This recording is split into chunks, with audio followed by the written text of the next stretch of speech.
je vais te dire comment gagner au moins 5 000 € ce soir. Tu veux ou pas? Nazmi essaya en vain d'expliquer la formule correcte d'une règle de Usul al-Fiqh. J'ai longuement essayé de comprendre ce qu'il essaie de dire, mais j'ai eu la migraine. Nazmi affirma ici que plus la personne approfondit sa connaissance de la langue arabe, mieux elle comprendra les cours religieux. Et ce n'est pas exact. Il y a des francophones qui ont une meilleure compréhension des textes religieux que des arabophones. Nous avons parfois du mal à comprendre certains sujets de notre religion, car nous ne connaissons pas la différence entre le sens littéral et le sens terminologique de certains mots. Que dis-je ? Dans un seul livre, il se peut qu'un même savant utilise plusieurs jargons différents. Exemple, le mot mubah s'utilise chez les savants du usul pour indiquer une chose autorisée, comme boire de l'eau. Quant aux savants du fiqh, ils utilisent ce même mot pour indiquer un bien qui n'a pas de propriétaire, comme le gibier dans la nature. Donc, en lisant ce mot dans un contexte précis, il ne faudra pas confondre entre la bête licite à la consommation et la bête sauvage. Donc dans le premier cas, mubah, c'est dans le sens de halal, et dans le deuxième cas, c'est dans le sens de libre en fait. Deuxième exemple, les savants ont rédigé un chapitre qu'ils appellent Bab Ummahat al-Awlad. Si on s'arrête au sens littéral, cela veut dire la mère des enfants.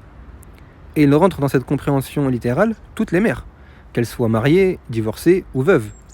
Or, les savants insinuèrent ici un type de mère bien précis.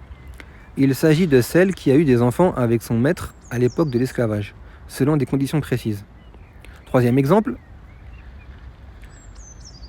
la règle de fiqh, al-amru idha daqa tasa'a wa idha tasa'a daqa.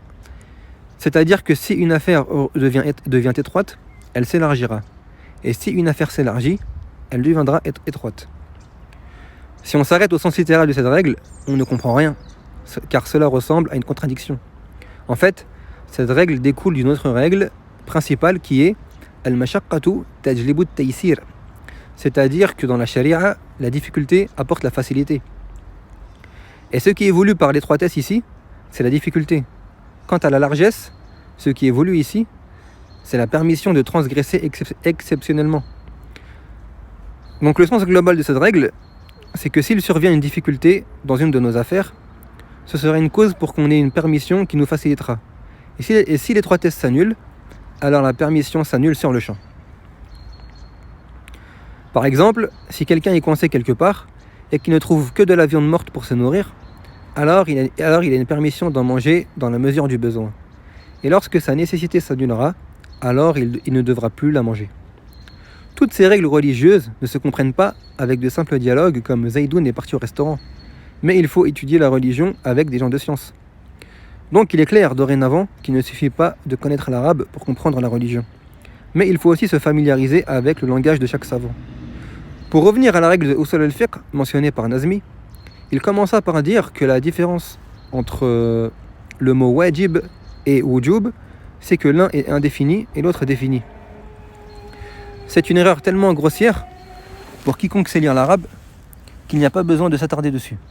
Mais pour faire simple, au cas où, en réalité, ce sont deux mots différents, qui sont tous les deux indéfinis, car on voit clairement qu'il n'y a pas de déterminant devant ces deux mots. Et comme dit, Nazmi a des lacunes en grammaire en ce qui concerne la règle du défini, comme lorsqu'il dit ahnaf, mutammima, alfiya, etc. Nous sommes alors en droit de nous poser une question. Pourquoi est-ce que Nazmi parle de sciences religieuses sur Internet s'il n'est pas un étudiant confirmé ?